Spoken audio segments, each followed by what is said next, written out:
Bienvenidos a mi canal. Me alegra que estén aquí. Crecí en una casa donde palabras como normal y correcto flotaban por las habitaciones como reglas invisibles. Nadie las decía con enfado. No solían decirlas. Se pronunciaban como se habla del tiempo o de los modales, como hechos compartidos. Mi padre creía en las líneas limpias, las camisas planchadas, los zapatos lustrados, el pelo cortado a tiempo. Mi madre creía en la paz, la que nace de no causar problemas, de limar asperezas antes de que alguien salga herido. Y aprendí desde muy joven que el amor en mi familia a menudo venía empaquetado como una guía. De pequeño, no tenía lenguaje para la identidad. Tenía sentimientos. Tenía curiosidad. Sentía que un mundo me observaba y quería que me quedara en un estante. Era un niño tranquilo. No con tristeza, sino escuchando. Me daba cuenta de cosas que la gente no se daba cuenta de que enseñaba. Noté cómo mi padre se relajaba solo cuando pensaba que nadie necesitaba nada de él. Noté cómo la sonrisa de mi madre cambiaba según quien estuviera en la habitación. Me di cuenta de cómo las niñas en la escuela podían moverse entre la suavidad y la fuerza sin se burlaban de nosotros por ello, mientras que se esperaba que los chicos fuéramos duros incluso cuando teníamos miedo. En casa, los armarios contenían más que ropa. Contenían el modelo de cómo mis padres esperaban que fuera la edad adulta. El lado de mi padre era oscuro y pesado, chaquetas que olían ligeramente a loción para después del afeitado y recibos viejos, cinturones alineados como reglas. El lado de mi madre era de color y tela que captaban la luz, bufandas, blusas, faldas que susurraban al moverse. Me encantaba ese sonido. Sentía que el movimiento podía ser suave y aún así ser real. La primera vez que crucé la línea, no lo pensé como cruzar cualquier cosa. Tenía quizás 7 u 8 años. Mi madre estaba en la ducha y yo había entrado en su habitación con ese aburrimiento que hace que los niños inventen pequeñas aventuras. Recuerdo abrir el cajón donde guardaba las medias y encontrar unas de un beige pálido, casi plateado. Eran tan ligeras en mis manos, como un secreto hecho de aire. Metí una pierna, luego la otra, y las subí con torpe determinación. La tela me abrazó de una manera que me pareció extrañamente tranquilizadora, como si mi sistema nervioso reconociera una pieza que faltaba y se tranquilizara. Entonces oí que se cerraba el agua. Mi corazón no se aceleró porque pensara que estaba haciendo algo malo en un sentido moral. Se aceleró porque sabía que el mundo tenía categorías y podía sentir que había entrado en una categoría que no era para mí. Tiré de las medias demasiado rápido, casi rompiéndolas, y las volví a meter en el cajón. Recuerdo estar allí de pie, con los pies fríos en el suelo, tratando de respirar despacio para que mi madre no lo oyera al salir. Ella no me atrapó, pero algo en ese momento quedó grabado en mi memoria como consuelo y peligro a la vez. Durante los años siguientes, volví a ese cajón en pequeños momentos robados. No a menudo, no con un plan. Sucedía cuando me sentía abrumada, cuando sentía que no sabía cómo ser lo que se suponía que debía ser un niño. A veces era solo tocar la tela, su suavidad, su permiso. No creía que quisiera ser una niña. No creía que esto fuera un juego. Pensaba que esto me aliviaba la presión en el pecho. Pero los niños no nacen con vergüenza. La vergüenza se enseña a veces con suavidad, a veces con violencia, a veces simplemente observando lo que incomoda a los adultos. Aprendí rápidamente que cualquier cosa asociada con la feminidad se trataba como una degradación para los niños. En la escuela, correr como una niña era un insulto. Eso es para las niñas. Terminaba las discusiones sin necesidad de pruebas. Cuando un niño lloraba, la gente actuaba como si algo se hubiera roto. Así que mantuve mi secreto pequeño, como una semilla en un puño cerrado. No se lo conté a nadie porque no sabía qué contar. No tenía una gran narrativa. Tenía un alivio privado. Alrededor de los 12, mi cuerpo empezó a cambiar de maneras que no podía tolerar. Mi voz se fue apagando poco a poco. Mi rostro se endureció. Mi padre parecía discretamente satisfecho, como si el plan de la casa marchara por buen camino. Mientras tanto, mi mente se sentía más ruidosa, como si alguien le hubiera subido el volumen a cada pensamiento tímido. Me volví hiperconsciente de cómo caminaba, cómo me sentaba, cómo reía. Imitaba a otros chicos para integrarme. Aprendí a parecer despreocupado incluso cuando estaba profundamente preocupado. Y luego estaba Internet.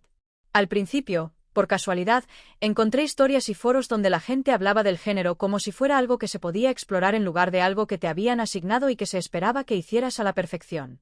Vi la palabra travestismo y sentí una extraña mezcla de miedo y reconocimiento. La palabra me asustó porque sonaba a etiqueta, y las etiquetas pueden convertirse en jaulas. Pero también me reconfortó porque sugería que no era el único que se había sentido tranquilo con ropa que el mundo no esperaba que usara. Lo que no encontré, al menos no fácilmente, fueron conversaciones con los pies en la tierra.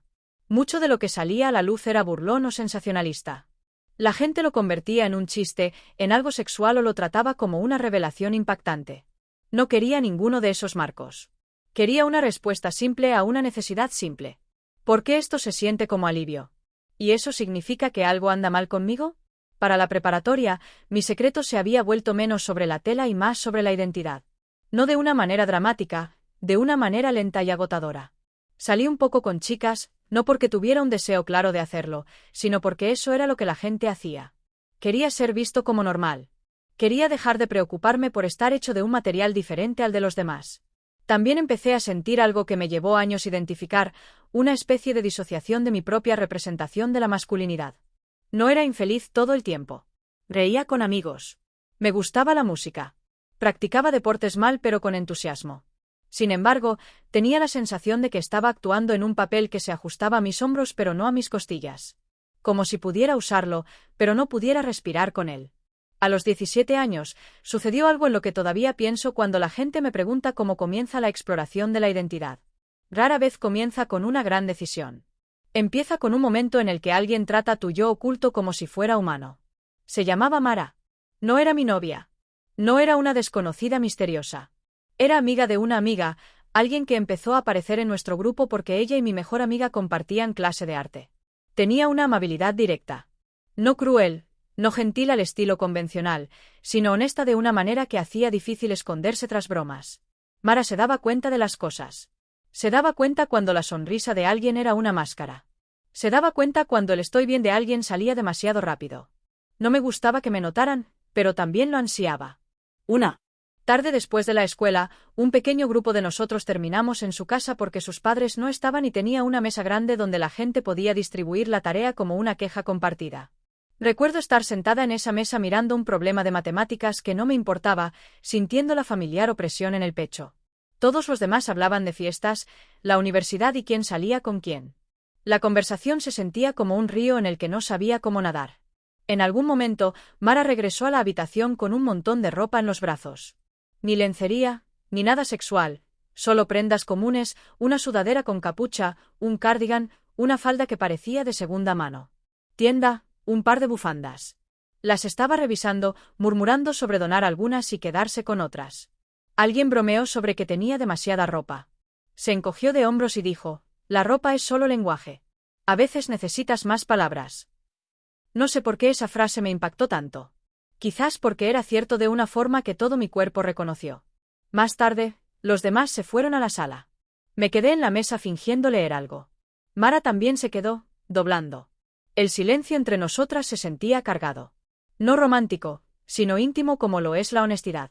Entonces dijo, sin levantar la vista, no tienes que fingir aquí. Se me secó la garganta. No estoy fingiendo. Levantó la vista entonces y su mirada no era acusadora. Era firme. Bueno, tal vez no fingiendo. Tal vez conteniendo la respiración. No respondí. No podía. Sentía que si hablaba se derramaría algo que no podría devolver. Dobló una bufanda con cuidado, como si se estuviera dando tiempo. Entonces dijo, ¿sabes? Parece que no suele ser blando. Otra vez esa palabra. Blando. En mi mundo, blando era peligroso para los chicos. Blando. Te pusiste en la mira. Lo suave te corrigió. Intenté restarle importancia. Lo suave está sobrevalorado. Mara no se rió. No, no lo está. Es humano. Me quedé mirando la mesa. Tenía las manos apretadas sin darme cuenta. Sentía el latido del corazón en la punta de los dedos.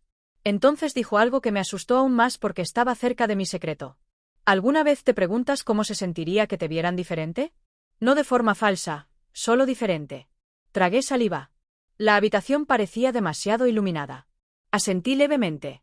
No se abalanzó. No exigió explicaciones.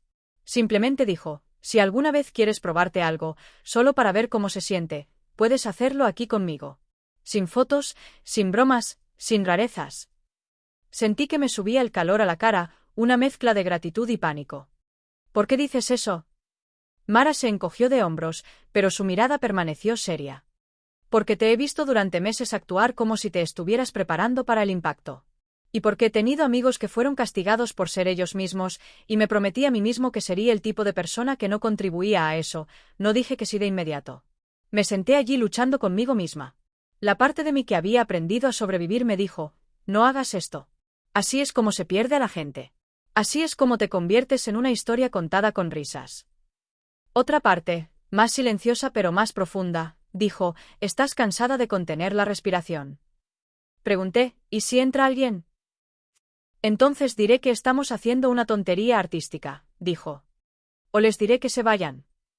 Casi sonreí. No puedes decirle a la gente que se vaya de tu propia casa. Yo sí puedo, dijo. Mírame. Unos minutos después, se levantó y asintió hacia el pasillo. Mi habitación está ahí atrás, si quieres. Ese es el momento que años después la gente intentaría convertir en un titular. Me llevó a su habitación y me transformó en travesti. Pero eso no fue lo que pasó. Nadie me hizo nada. Lo que pasó fue más simple y más complicado. Alguien me ofreció seguridad y elegí entrar en ella. Su habitación era normal.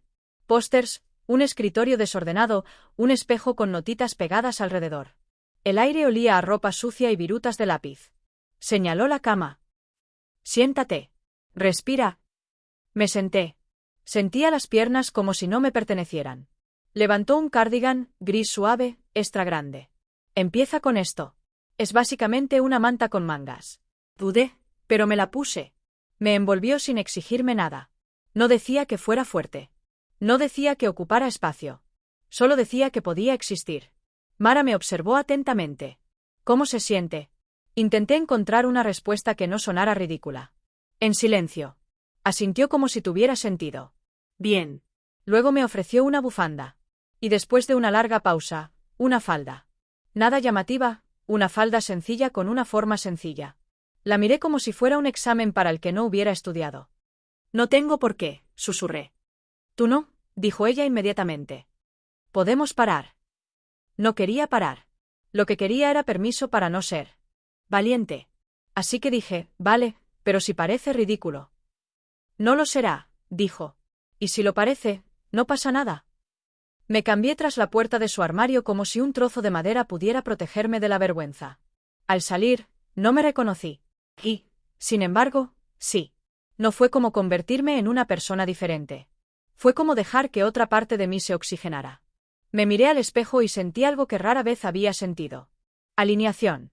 No era perfecto, ni mágico, sino real. Caí de hombros. Mi rostro se suavizó. No parecía una parodia. Parecía una joven intentando algo importante y tratando de no llorar. Lloré un poco de todos modos. No eran sollozos dramáticos, solo lágrimas que me sorprendieron y me enojaron porque no quería ser tan vulnerable frente a alguien. Mara no reaccionó como si fuera un espectáculo. Me dio un pañuelo y se sentó en el suelo como si estuviéramos esperando que pasara la tormenta. Esto no es nada, dijo. Así que no te juzgues por tener sentimientos. Me sequé la cara y me miré las rodillas. ¿Significa esto que soy? No lo sé. ¿Significa algo? Significa que significa algo para ti, dijo. Eso es todo lo que sabemos por ahora. Su respuesta no me encasilló. Tampoco me desestimó. Dejó espacio para la exploración, lo cual es una especie de respeto. Cuando volví a cambiar, sentí una caída brusca, como si bajara de un lugar alto. Eso también me asustó. Me hizo darme cuenta de que había estado viviendo con un dolor leve durante tanto tiempo que había olvidado que no era normal. Llegué a casa esa noche y me quedé mirándome fijamente en el baño. Me miré al espejo, con la misma ropa de siempre, y sentí que observaba a otra persona. No odiaba mi cuerpo. No odiaba que me llamaran chico, pero odiaba la estrechez de lo que eso significaba. Durante un tiempo después de eso, oscilé. Una parte de mí quería volver a casa de Mara e intentarlo de nuevo. Otra parte quería borrar toda la experiencia como si fuera una prueba. La evité durante una semana porque verla significaba recordar que tenía un secreto que ahora existía fuera de mi cabeza. Cuando finalmente la volví a ver, no me acorraló. Simplemente me saludó como siempre y luego, en voz baja, «Sigues siendo tú». Nada de ti se volvió menos real. Esa frase me hizo algo. Desafió el miedo a que la exploración me hiciera falso. Sugirió que la identidad no es una actuación que se logra o se fracasa. Es una relación que se construye con uno mismo. La universidad fue la siguiente etapa, la que la gente idealiza como libertad. Era más libre, sí, pero la libertad no te cura automáticamente. A veces, la libertad simplemente te da espacio para darte cuenta de lo herido que estabas. Me mudé a un dormitorio con un compañero de cuarto que era amigable pero era tan ruidoso que no dejaba lugar para la tranquilidad. Mi familia llamaba mucho. Mi padre preguntaba por las clases y los deportes. Mi madre me preguntaba si comía lo suficiente. Nadie me preguntaba cómo estaba dentro, no porque no les importara, sino porque en mi familia no teníamos ese tipo de lenguaje. Empecé a ir a terapia a través del centro de salud del campus después de un ataque de pánico durante los exámenes finales. No le conté a la consejera sobre el estrés de las multitudes de inmediato. Hablé de la ansiedad, la presión, de sentir que no sabía quién era a menos que cumpliera las expectativas de los demás. Me escuchó y no me apresuró. Un día, después de semanas dándole vueltas al tema como si fuera peligroso, le dije, hay algo que hice una vez que me tranquilizó. Pero me da miedo que signifique que estoy equivocada. Ella preguntó, ¿equivocada en comparación con qué? Esa pregunta me hizo darme cuenta de cuánto de mi miedo era prestado. Tenía miedo de equivocarme en relación con un guión con el que ni siquiera estaba de acuerdo. Finalmente, se lo dije. Se lo expliqué con cuidado, no como una emoción, ni como una broma, ni como una artimaña. Le dije que se sentía como un alivio, como un permiso para ser suave, como quitarme un uniforme. Le dije que no sabía qué significaba eso sobre mi identidad de género, y esa incertidumbre me aterrorizaba. Dijo, podría significar que estás explorando la expresión de género. Podría significar que estás cuestionando la identidad de género. Podría significar que encontraste una manera de regular el estrés a través de la autoexpresión. El objetivo no es forzar una conclusión. El objetivo es comprender lo que sientes, porque lo sientes y cómo vivir responsablemente con ello. Responsablemente. Esa palabra me importaba. No quería usar a la gente. No quería mentir. No quería lastimar a nadie. Tampoco quería seguir lastimándome a mí misma mediante la represión. Así que empecé poco a poco. Compré un cardigan como el que Mara me había regalado. Me dije a mí misma que era unisex, lo cual era en parte cierto y en parte una tapadera. Lo usaba en mi habitación por la noche mientras estudiaba. Me sentí más tranquila. Luego compré una bufanda. Luego un par de zapatos que técnicamente eran de la sección de mujeres, pero que parecían lo suficientemente neutros como para que nadie los notara. También tomé una decisión que lo marcó todo después. No haría de mi exploración una carga para nadie más sin su consentimiento. No presionaría a mis parejas para que aceptaran algo que ni siquiera había articulado. No les haría bromas a mis amigos para confundirlos y luego me resentiría si no respondían a la perfección. Elegiría con cuidado en quién confiaba y practicaría decir la verdad sin tapujos. Eso era más difícil que comprar ropa. En mi segundo año, empecé a salir con una chica llamada Elise. Era atenta, de esas personas que hacen preguntas de seguimiento porque de verdad quieren entenderla. Sentía menos la necesidad de actuar. Pero la intimidad tiene una forma de iluminar tus rincones más recónditos, y me paralizaba cada vez que la conversación derivaba hacia el futuro, la identidad o cualquier cosa que requiriera conocerme por completo. Una noche, estábamos sentados en el suelo de su apartamento comiendo comida para llevar, y me dijo, con cuidado, parece que llevas algo solo. Me quedé mirando el cartón que tenía en las manos. Se me quitó el apetito.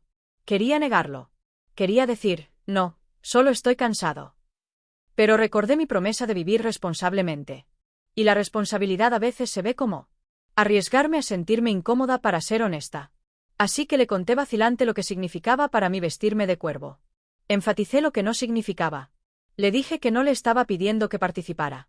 Le dije que no estaba segura de dónde encajaba en mi identidad, solo que era real y que afectaba mi salud mental cuando intentaba borrarlo. Y Liz escuchó sin interrumpir. Cuando terminé, me sentí expuesta como si hubiera salido al invierno sin abrigo. Dijo, gracias por confiar en mí. Luego preguntó, ¿cómo puedo apoyarte sin traspasar los límites? Esa pregunta fue un acto de cariño. También me obligó a pensar, porque el apoyo no es solo aceptación. Es estructura. Es saber lo que necesitas. Dije, todavía no lo sé. Simplemente no quiero mentir. Asintió. Entonces no lo hagas. Lo abordamos lentamente. No me vestí delante de ella de inmediato. Hablamos de ello en términos de expresión, comodidad y autosuficiencia. A veces me preguntaba qué emociones surgían cuando pensaba en ello. A veces me preguntaba qué temía que pasara si mi familia se enteraba. Esas conversaciones no siempre eran agradables. Traían a colación el dolor, la ira, la vieja vergüenza, pero eran real. También empecé a aprender la diferencia entre el secreto y la privacidad. El secreto se basa en el miedo. La privacidad se basa en los límites. Me di cuenta de que había estado viviendo en secreto y que estaba erosionando mi autoestima. La privacidad, por otro lado, podía ser saludable. No le debía a todo el mundo mi historia, pero sí me debía honestidad. Después de graduarme, volví a casa por un tiempo para ahorrar dinero. Esa fue la etapa más difícil porque la libertad adulta puede evaporarse cuando regresas al lugar donde tu identidad fue vigilada por primera vez. Mi antiguo dormitorio se sentía demasiado pequeño. Las expectativas de mi padre se sentían más fuertes. El deseo de paz de mi madre se sentía como un techo. Dejé de vestirme por un tiempo, pensando que podría ser disciplinada y superarlo. En cambio, mi ansiedad regresó como una marea. Me volví irritable. Dormía mal. Le gritaba a mi madre por cosas pequeñas y luego me odiaba por ello. No podía explicarle a nadie por qué me sentía atrapada cuando nada obvio me estaba atrapando. Una noche, mi padre llamó a mi puerta y me preguntó por qué había estado tan distante. Intentó sonar despreocupado, pero pude percibir la preocupación subyacente. Eso me hizo querer llorar y también me enojé porque no quería que su preocupación se convirtiera en control. Casi se lo dije esa noche. Casi le dije que llevaba años cargando con algo, pero me imaginé su rostro tensándose. Me lo imaginé buscando la respuesta correcta y encontrando solo decepción. Me imaginé a mi madre intentando suavizarlo, intentando convertirme en algo que pudiera tolerar. Y me di cuenta de que no estaba lista para tener esa conversación responsablemente. No porque me avergonzara, sino porque aún estaba desarrollando mi autodefinición. Así que le dije una verdad más simple. Dije, estoy ansiosa. Siento que no sé quién soy aquí. Frunció el ceño, confundido. ¿Tú eres tú? Quise decir que sí, pero solo me reconoces cuando encajo en tu perfil. En cambio, dije, estoy tratando de resolver algunas cosas. Asintió con rigidez, como si eso fuera aceptable siempre que el razonamiento me llevara de vuelta al plan. Ese año me enseñó algo doloroso. A veces, las personas que te quieren no pueden ser tu principal apoyo en ciertas partes de tu crecimiento. No porque sean malvados, sino porque están limitados por su propio miedo. Eso la comprensión no borra el amor. Solo aclara dónde puede llegar y dónde no. Cuando finalmente me mudé a un pequeño apartamento con una puerta que se cerraba con llave y una vida que era mía, comencé a integrarme en lugar de alternar. Dejé de tratar el travestismo como un acto prohibido y comencé a tratarlo como un aspecto de cómo me relaciono conmigo misma. Algunos días lo deseaba, otros no. La diferencia clave fue que sentí que la decisión era mía, no dictada por la vergüenza. También comencé a prestar atención a lo que hacía por mi salud mental. Noté que me ayudaba más cuando estaba abrumada, cuando me había estado forzando a ser dura, cuando me había tragado las emociones para parecer competente. En esos momentos, vestirme con ropa más suave se sentía como un ritual de permiso. Me recordaba que debía relajarme. Me recordaba que la ternura no era un fracaso de la masculinidad, sino una necesidad humana. Esa comprensión cambió mi forma de vida en general. Comencé a hacer ejercicio no para castigar mi cuerpo, sino para respetarlo. Comencé a hablarme con más suavidad. Empecé a forjar amistades donde la vulnerabilidad no era una trampa. Aprendí a decir, no estoy bien. Sin, disculpándome de inmediato. Unos años después, mi relación con Elise terminó, no por mi exploración de identidad, sino porque crecimos en direcciones diferentes. La ruptura dolió de una manera limpia y honesta. No me avergonzó. Me hizo agradecer que por un tiempo me hubieran conocido. Entonces llegó el momento que había evitado durante una década, contárselo a mi familia con más detalle. No fue una confesión dramática. Ocurrió porque mi madre encontró una bufanda mientras me ayudaba a empacar para una mudanza. Era una bufanda sencilla, nada estridente, pero no era suya, y no era lo que esperaba encontrar entre mis cosas. Lo levantó y dijo con cuidado, ¿es tuyo? Se me secó la boca. Mi primer impulso fue mentir. Sentía el reflejo de siempre, como el de una niña que esconde medias en un cajón. Pero ya era mayor. Había trabajado durante años para construir una vida donde la honestidad no se sintiera como la muerte. Dije, sí, dudó. ¿Por qué lo tienes? Podría haberle dicho una verdad a medias. Podría haber dicho, es para abrigarse. Es solo moda. Pero algo en su tono me decía que ya sabía que esto era más importante. No estaba enfadada. Tenía miedo. Y su miedo la hacía dulce. Así que me senté en el borde de la cama y le pedí que se sentara también. Me temblaban las manos. Odiaba que temblaran. Odiaba que mi cuerpo todavía reaccionara como si me estuvieran castigando. Dije lentamente, a veces me pongo la ropa que la gente espera que usen las mujeres, no para llamar la atención. No por nada del mundo. Me ayuda a sentirme yo misma. Es parte de cómo entiendo mi identidad. Los ojos de mi madre se llenaron de lágrimas al instante, lo que me sobresaltó. Se tapó la boca como si intentara no decir algo incorrecto. Entré en pánico.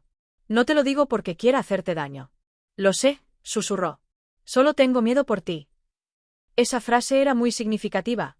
Su miedo no era por asco. Era por el mundo. Era por lo que la gente puede hacer cuando no entiende. Era por lo frágil que puede ser la seguridad. Dije, yo también tengo miedo. Llevo años con miedo. Por eso no te lo dije. Me tomó la mano. Su palma era cálida, familiar. ¿Estás triste? Pensé detenidamente antes de responder. Lo estaba cuando sentí que debía esconderme. Estoy aprendiendo a no hacerlo. Ella asintió, llorando en silencio. No sé cómo para hacer esto bien, admitió. Pero te quiero. Ese fue el principio. No un final perfecto, ni una comprensión instantánea, sino un principio. Contárselo a mi padre me llevó más tiempo. Elegí un día en que no tuviera prisa, cuando hubiera cenado, cuando la casa estuviera en silencio. Le pedí que hablara, y pareció alarmado, como si hablar significara malas noticias. En cierto modo, eran malas noticias para la versión de mí a la que se había aferrado. Se lo dije sin rodeos. No me disculpé por existir. Reconocí que sus sentimientos importaban.